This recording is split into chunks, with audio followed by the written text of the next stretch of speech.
Kota Palembang dan sejumlah wilayah di Sumatera Selatan tengah mengalami bencana kabut asap dan kebakaran lahan. Selama beberapa pekan terakhir, hujan belum juga turun.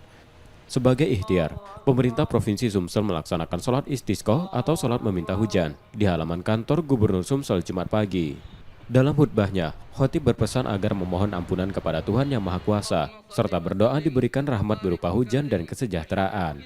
Masyarakat diminta untuk tidak berputus asa dalam mencegah dan menanggulangi bencana kebakaran hutan dan lahan. Bisa segera diturunkan hujan yang berkah sehingga permasalahan karhutla ini bisa teratasi.